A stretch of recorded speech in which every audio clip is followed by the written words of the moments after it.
Digital marketing seems to be the mystery that most entrepreneurs struggle with, and real estate investors are no exception. The truth is, there are multiple avenues to success. Those experiences will be best shared by the guests on this podcast. My name is Jason Wright, and I would like to welcome you to Real Estate Investor Marketing Stories. What is going on? Jason Wright here, coming to you with another episode of this podcast. We are already at episode number 17. Can you believe it? As usual, I've got a rock star of a guest today, a guest I have actually met and broken bread with in person, which is cool.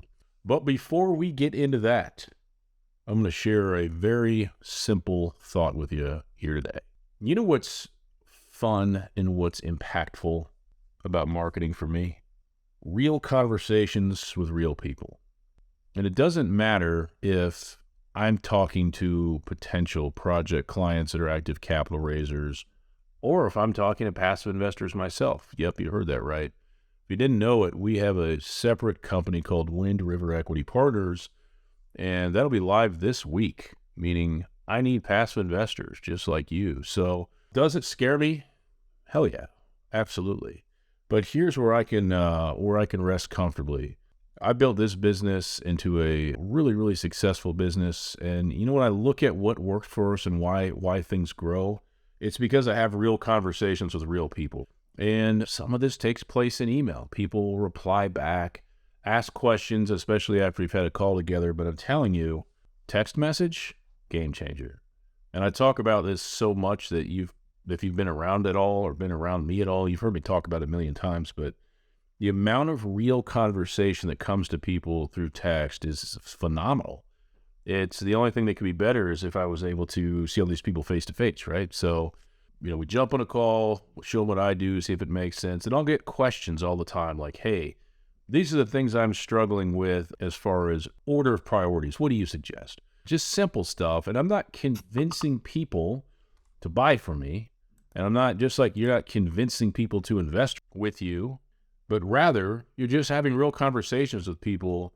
And not everybody is going to invest with you, just like not everybody's going to buy from me, and that's fine. You don't need them to, and I don't need them to, but there's extreme power in just talking to people. It's just answering questions. And if you think what you're offering doesn't make sense for them, just saying, hey, based on what you're saying, this doesn't make sense for you. If I were you, I would invest with me. Or if I were you, I wouldn't buy from me, not based on what you just told me. So anyway, this stuff's not real hard, guys. The simpler you make things and the more real you are, I believe the better your results will be. That's how it's been for me. Hope that helps somebody listening. All right, this week I am speaking to Bethany Finch. What a rock star human being she is. She is also known as the Remote RV Investor. She's the founder of a company called American Home Solutions. And that is one of her 4 companies. Yes, she likes to stay busy. She does not have an off switch that I've ever seen.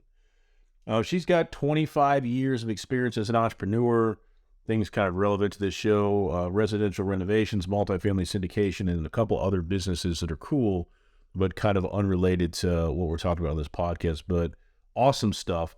And that alias, the Remote RV Investor, she literally travels the U.S., lives out of an RV full time, a big nice one I imagine, and moves around and runs these businesses and really gets to see a lot and experience a lot and, walk the streets of the community she's impacting with her businesses, which is great. So I think you'll like this episode. And without any further ado, let's check it out.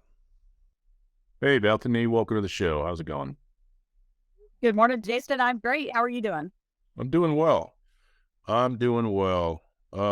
don't think I remember this story. I may, but I'd love to hear how you got started kind of down this road of real estate investing. And I'll even throw kind of a curveball there and kind of traveling around the country as you do it, which is so unique and cool. Well, I got started long time ago when before I actually had kids. I started down the path of being an entrepreneur and had to figure out a way to make some extra income, but still be a mom. Yeah. So I had to find a way to be flexible, right? So I started my business and it morphed again and it morphed again. And so I had all the flexibility I needed and just had multiple streams of income coming in.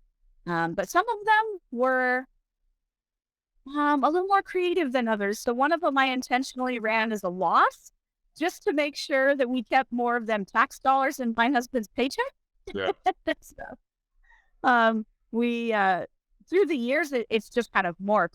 As I went further along, I realized I needed to find a way to create more passive income and less active income. I was working way too hard, way too long, missing out on some of the things I wanted to do with kids. And so that's when it morphed into more of my real estate side of things and started looking. We'd already been doing multifamily. So I just decided I'm going to own apartments one day. My husband is like, that's never going to happen. He just didn't see it. He, a totally different W-2 programmed employee. I'm the entrepreneur of this family. So his theory was, why don't you just start with single family? Why don't you just do that for a while and we'll see. Because in his mind, I was just going to be this big failure. It was never going to work. And it took off, went really well. Because again, I was building a business, not a job. Yeah. So suddenly he's like, wait, hey, can I come work for us? And I'm like, no. You'll only come work for us if you decide we can own apartments. He's like, but we can't afford apartments. And I'm like, well, of course we can't. That's why we have a team. Yep. He's like, what? We have a team? I mean, he didn't know anything. Yep. He literally didn't. So at that point, the Lord really just started showing me that my husband was really battling depression. He was unchallenged at his work. He was totally running and doing 5,000 doors, 20 plus properties, all under full-blown renovation, and getting paid a maintenance supervisor for salary. So they totally took advantage of him, and he was burnt out. He was very discouraged and couldn't see past that. Just the darkness was all around him. Yeah. So the Lord just said, you need to build this business. You need to build it for him. And I didn't get that. I didn't want to be that person. I don't want to do that. So I'm like, okay. And I mean, he's kicking and screaming the whole time. That's when the Lord showed us that I was traveling a lot this Christmas, and he didn't understand what I was doing, didn't understand the teams I was building all across the country and why I would invest in these other markets and how I did it remotely. So when COVID hit, we ended up going remote only because I have a lung tumor and I cannot wear a mask. It's actually a physical endangerment to my condition. And so I didn't, not in the airports, not on the planes, never, the whole time. COVID's almost over and a pilot leaves his seat. It was a big kicking off the plane. I've got a medical card, the whole works. My husband looked over and he said, honey, I'm never going to ask you this again. Please put your mask on. As soon as we got off that plane, we started looking for RVs. And he knew the need for me to travel, but he also knew that somebody else was now dictating to us. And he was done letting that happen. So that's when we went remote. And our teams, it was such an encouragement to our teams. For us to get to them was huge because they saw what we went through to get to them. Yep. And meant so much more encouragement to the teams, but also it enlarged my husband's business and his vision. He saw, what is she doing? This is real. She's not just making this up. This is real. She's really doing this. And so it really started to encourage him and started to fan a flame in him. So that's how it all started in a lot of ways. Yep. So much to unpack there. When you said that he was like just uninspired in his job, man, it's kind of scary. It took me back because I know exactly what that feels like. I quit corporate twice and didn't work out the first time and had to go back. But I remember going to my employers at several places I worked, like, can I have a whole bunch more responsibility with the same title and the same pay? Like, I'm bored out of my mind and I'm not going to hang around if I'm not challenged. They wouldn't do it, right? Because like people would feel threatened or whatever. I assume they wouldn't do it. And I was like, what is going on? You know, actually the first place I ever worked out of college, the guy that hired me is still in the same role. I still would not have moved up because there's nowhere to go. And it's just like, that's not for me. Like, that's not for me at all. And it's, my wife's like your husband. She's not naturally the entrepreneur and, kind of was programmed thinking it's safe to have a job. But if you think of it this way, like one stream of income, that's terrifying. How many Yep. companies have laid off 10% of their workforce this year so far? A bunch. Yeah. So it's, Or they screw up and somebody embezzles money, and next thing you know, half the people are cut, and you didn't have any say in it or anything. It doesn't matter what kind of work you are; they just can't afford you anymore. yeah. And it's a wild thing, but yeah, I love that story. I'm glad that you were doing what you were doing and setting things up, and I'm glad he kind of saw that light and stepped into it. And when you mentioned just at the very end here about somebody kind of telling you what to do and him being like, God, I don't like that. I don't like people telling us what to do. I was somewhere last night in public, and somebody came up to me and told me that I wasn't allowed to talk because I was being too loud. And I wasn't being loud at all. I was being very quiet. And they You said, were very quiet normally, so I couldn't imagine anybody saying that. yeah. And he said, if you want to talk, you need to leave the building. And I didn't even respond. I just looked at him. And I was like, just kind of looked at him, and he walked away. And then he walked back over and continued this loud conversation that he was a part of for the rest of the evening. And there was other groups, and I'm like, oh, just me. So I just carried on. I wasn't worried about it, but I was like, I can't even take that seriously. Like, I wasn't doing anything wrong, but like, people tell me what to do. I just look at them like, why are you talking to me? You know what I mean? So Well, when you, it's different if they are respectful and they're like, "Hey, we're trying to have a conversation over here. Would you mind toning it down a little bit or something?" If they're respectful and they're asking, yeah, knowing you have a choice and you don't have to. But when they're demanding that their rights are more important than yours, it's like, wait a minute. that was really weird. Yeah, it was weird, but it just, it just reminded me, I have this bad thought I probably shouldn't have. And my thought is, I don't work for you. I think about that all the time. Well, so all right. So when you're looking for investments, is there any particular asset classes or markets that you're really drawn to? Yeah, so we are a little bit of the opposite of what kind of mainstream that you see a lot in social media and such. We're not Class A at all. The reason we're not is because we only focus on workforce housing.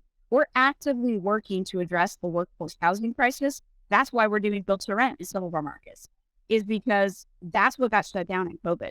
Yeah. And so you can't make a difference if you're only doing the custom homes and the custom new builds and the Class A because you don't want to work that hard. At the end of the day, those working people still need a place to live. They still need to be able to be safe and be provided for. And there's more of them than there are any of the others. Yeah. So why would I waste my time and energy fighting in that big pond? So we're not in urban, right? We're not in downtown Dallas. Yeah. We're outside in those secondary and tertiary markets. We're where that workforce housing is getting pushed out to then have to go because that's how much they can afford. Yep. And that's where we're going. So like our build to rents, we've got one in Lafayette, Louisiana, one in Foley, Alabama, one in Broussard, Louisiana, which is a suburb there of Lafayette. And then we're expanding all throughout the country in different markets. But so we're focused in areas in Tennessee. We're focused in areas in Florida. We're focused in, we're not in downtown Orlando, right? We're in Jacksonville. We're in even some places like Deltona, Florida, which is in between Daytona and Orlando, where everybody is having to commute from because that's what they can afford, right? So we're focused on those markets that strong rental markets, strong job growth, but also the opportunity to, it's still affordability. So we don't have to drive our costs up so much that they can no longer afford it. Because if we can't keep it at that workforce housing median income range, it defeats the purpose. Our whole mission is to create sustainable income, and we can't do that if we're overpricing or, defeating ourselves on the why. Oh, I like it.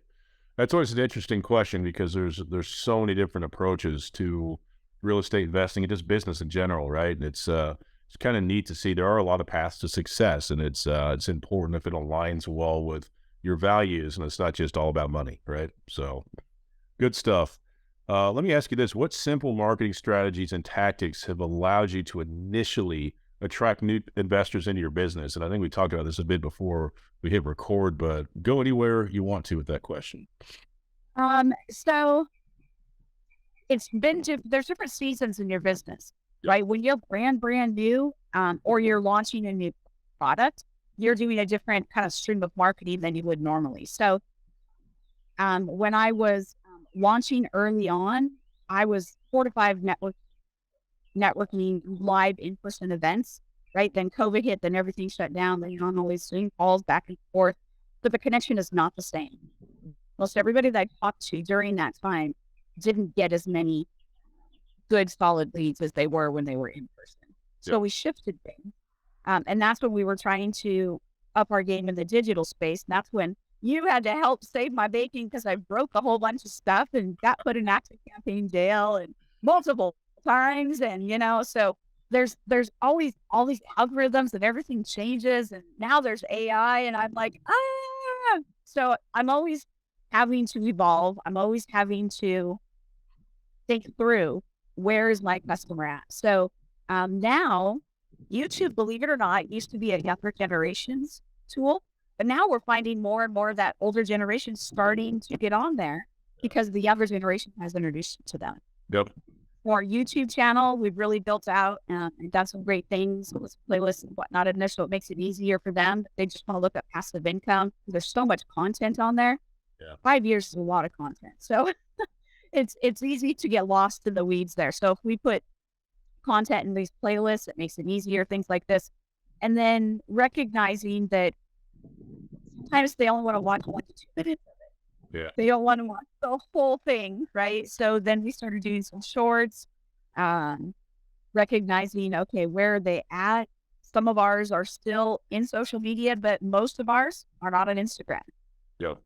And that's a different generation. Not to say that the generation that's on Instagram isn't investors, but they're a different kind of investor. Yeah. Most of our investors generally are more seasoned investors, or they've been active and now they're ready to go passive. So it's a different kind of speed of the investor. Yep. I like YouTube. YouTube, like if I'm a kind of guy, if I'm interested in something, I'm gonna learn everything I can about it. And I like to read a little bit, but I really like to watch videos. So I use YouTube from the consumer side a lot. I'm a very visual learner. I think a lot of people are. And like the cool thing about the chapters you make in your YouTube videos, those chapters will actually index with Google. So if you're searching something, sometimes you may see it bring up a video that'll be like, start right here at minute 3 and 11 seconds, because that's got a chapter that matches your search. So it's really, really interesting. I haven't played around with the shorts. I definitely consume a lot on Facebook and YouTube, the shorts. So I know they're valuable. It's because people have compressed attention spans, right? And compressed time. But yeah, last year I took a YouTube course. I put a bunch of time in understanding it. We're just now starting to push content back out to it, but I enjoy it. I really enjoy it. It's a really good way. Video is a great way to get people to know, like, and trust you much quicker. It's not as good as in person, but much quicker than blogs or emails or something like that. So good stuff. It's kind of fun when people come up to you and their first response is to ask you for your autograph. And you're like, I'm not a movie star just because I'm on YouTube. People really ask you that? It like starts to slip and I'm like, no, really, you don't want my autograph. It's not that big a deal. That's funny. All right, a little change of gear here for you. What would you say has been your biggest mistake or your biggest regret in marketing so far? Oh, well, the first thing you said, when you said that, I heard the biggest mistake or biggest regret, and then shifting towards marketing. I'm not sure if it would still apply. The one that always comes to mind is, most people learn as they do. Mm-hmm. And there's those people that are so afraid of making a mistake or wanting everything to be perfect that they'll never do anything. Yeah. That's not me. Yeah. I know I will learn. I'll figure it out as I go. I might make a whole bunch of mistakes along the way, but I'll make less and less and less as time goes on. Okay. So early on, I got a property under contract, $2 million. It was probably my very first, like my own multifamily housing that I was looking to do all on my own. So I didn't really think through the whole steps. I just got it under contract. In my mind, I'll figure it out. Well, I put it under contract, completely unassignable. Put it under contract with a 2-week close time, thinking of it like a regular flip and not a commercial, big scale property. And nor did I know that there was a whole historical piece I was going to have to go to battle with. And I reached out to the local law university there, was a college town, and I was going to use it for student housing. I'm going to renovate this for student housing. I was going to make tons of money. Thought I was like Einstein, right? And couldn't pull it together. Called this law school and say, hey, started asking some tidbits of information and whatnot. Didn't ask for an NDA, did nothing. So consequently, when my 2 weeks come up and I let my contract go because I don't know what I'm doing and I couldn't pull it all together quick enough, they snagged it. 3 months later, I hear on the radio up in the Pacific Northwest, this was down in Georgia, up in the Pacific Northwest, I hear on the radio them announcing the same college I was going to sell it to for student housing bought it from that law school for $65 million. $65 million. I was like blown my mind. Like, how could I have done that differently? What could I have learned? Obviously I learned how to write better contracts. I learned things I needed to know, things like that. But then it was on the marketing piece, sometimes talking to the wrong people. I mean, ultimately it set me up for failure, right? Yeah. And it happened one other time where I was in a small town and I had a rental that I had bought. I flipped it and burned it, and I was just setting it up to do as an executive rental. And my mind, I was going to buy all the other properties around it, tear them all down and turn them into apartments, which is what the town needed. Yeah. Unfortunately, I went to the city, started talking to the city, talking about what can I do and how can I do this and blah, blah, blah. Well, it's a bunch of good old boys, this little tiny town, like 3,000 people or something. These good old boys, they're all real estate investors. They all know. They knew what I saw and what I was gems. So they went to all those people that they already have those relationships with. They started buying up all those properties all around them. Oops. Yes. Once I saw what they were doing, I'm like, I probably shouldn't have done it that way, right? Realized my mistake. So then I just stuck it to him and just made sure I sold it to a consumer who would never sell his property, put it in his contract. So he wouldn't sell his property for 10 years.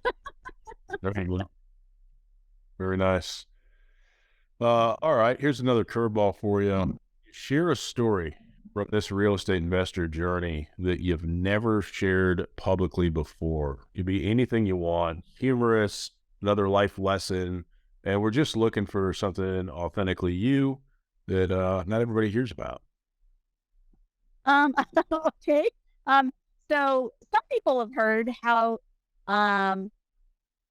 in my early days when I'm flipping houses and such, especially as a woman in the field, men don't take you seriously. Contractors don't take you seriously. I've imagined you have a strong personality, so I wouldn't want to test you. Well, so these contractors think I'm just, nothing to worry about. They think they can roll over me. It's like, dude, I've been a mom and a teacher and a coach. No, but they don't know that about me. Yeah. So one property, I had to fire 8 guys on one property alone. And the turnover was killing me, absolutely killing me. So I'm strapping on my belt and I'm getting busy and I'm not coming home till like 2 a.m. every night. My husband is like, you're clearly doing this wrong. You don't know what you're doing, blah, blah, blah, Well, he didn't believe me. He just thought I was firing people willy-nilly because I didn't like them or whatever. He had no idea what was going on. So at this point, I'm close to firing my roofer. The one guy who hasn't been replaced is the roofer. I show up again. He's still not done. It's like, we have a contract. You're still not done. What's going on? This is when I learned that my per diem needed to change. I was only charging $100 a day per diem. It was cheaper for him to go do work for other people and pay my per diem. He didn't care. So I raised it ultimately to $500 a day.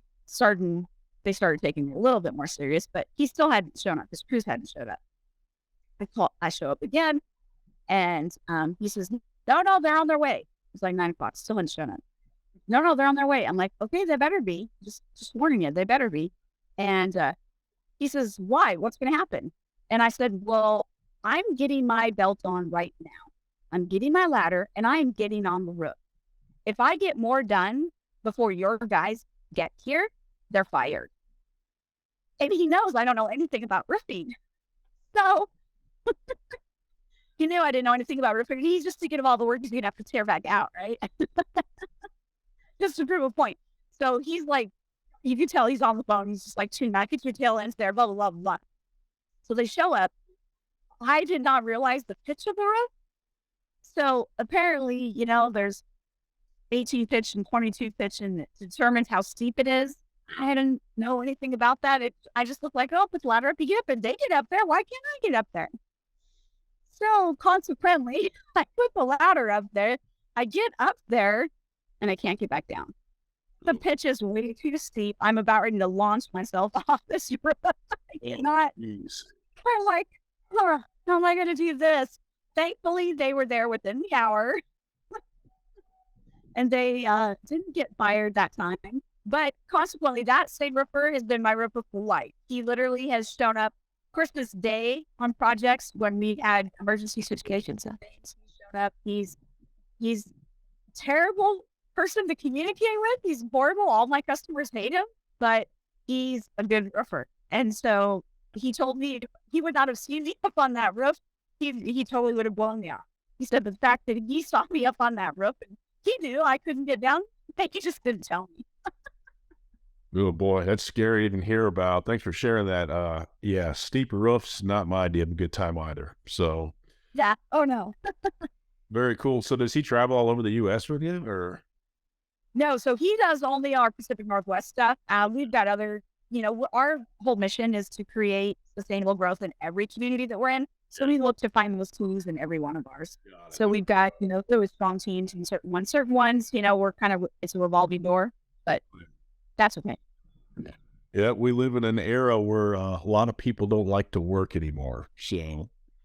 Yeah, especially after COVID and all the unemployment was still going, right?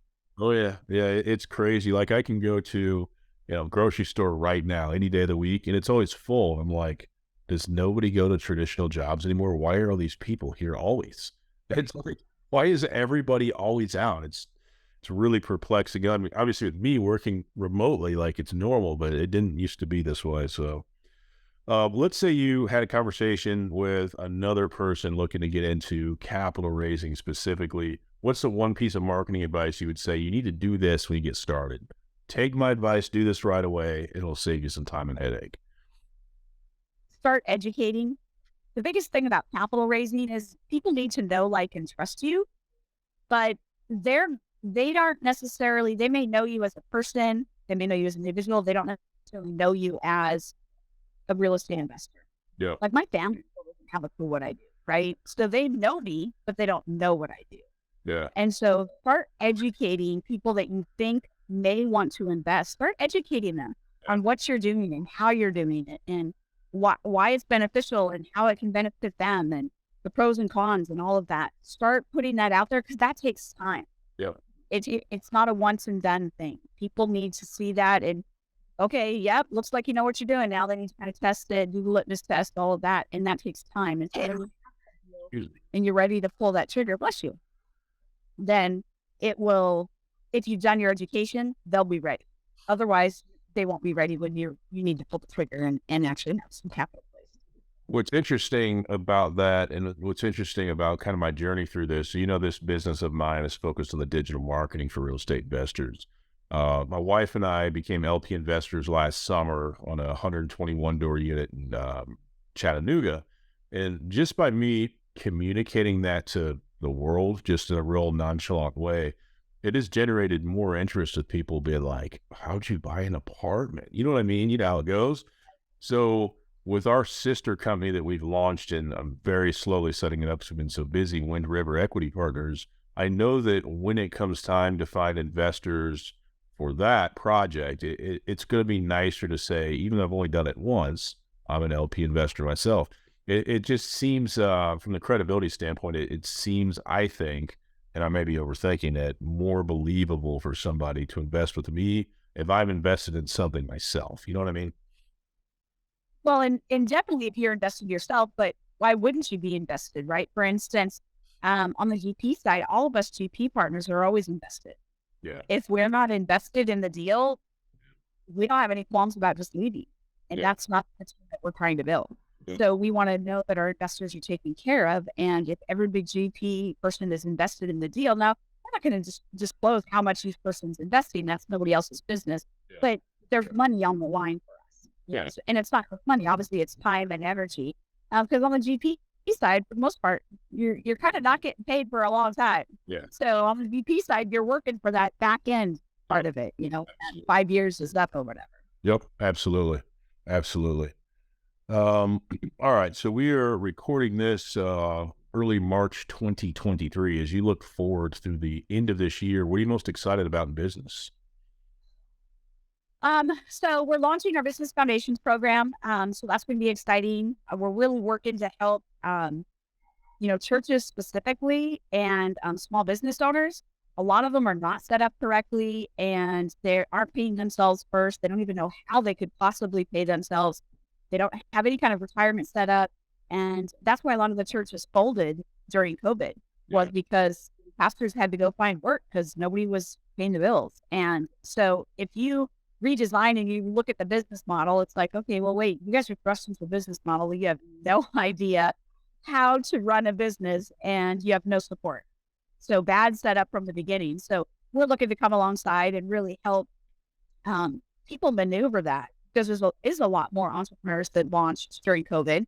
Yeah. And now they're getting big enough that, okay, now we need to do something. How do we scale and what does that look like? And so for us, that's exciting. We're going to be launching that by the end of this month. It'll be launched and up and going, and then we'll have our build to rents. That's always exciting because once we see them going vertical, then we're starting to see families move in. Then it's exciting to see and meet those folks and put our community resource officers in place and things like that. So that part's exciting.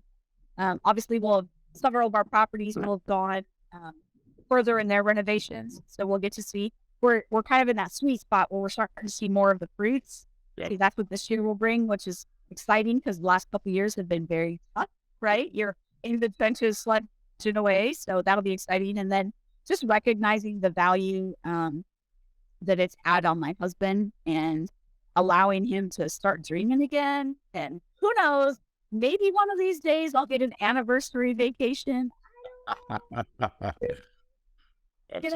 I finally go, hey, can we afford to do this? Let's go do this, and then it might happen. Who knows? Awesome. I love it.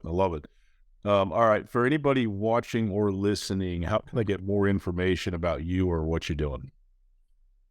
So you can always find me on LinkedIn. Our company name is American Made Home Solutions. We do have the full-blown YouTube channel there at American Made Home Solutions. Probably the best way is LinkedIn or YouTube, just because we have so many. We do have the free ebook that you've got the notes for. You can drop it in the show notes. It's 16 questions you should ask if you want to become like you, an LP investor. What kind of questions you should ask, right? What things you should be looking out for, and what does that look like? So it's a free ebook. It just gives you the opportunity to start learning, and so those are probably the best ways to get in touch with us and reach out to us. When you download the ebook, then I think the next email asks if you're interested in getting some more information sent to you. And then if you say yes, then we'll send you some more free information and whatnot. So we don't charge for any of that stuff. Very cool. Well, I appreciate it. It's been a lot of fun as always connecting with you and learning more about you and your story. So appreciate you coming on. Absolutely. Thanks, Jason. I always enjoy getting together with you. And how's the girls' team going this year? How's what? How's the girls' basketball team going this year? So far so good. So good deal. All right. Have a good day. Yep. Thank you. Thank you for listening to this episode of the show. I had a great time making it, and I hope you really enjoyed yourself listening to it. If you want to keep up with all things Real Estate Investor Marketing Stories podcast related, I encourage you strongly to go to reimarketingstories.com and signing up for our podcast newsletter. We will simply keep you up to date with what's going on at the show, new episodes, and things like that.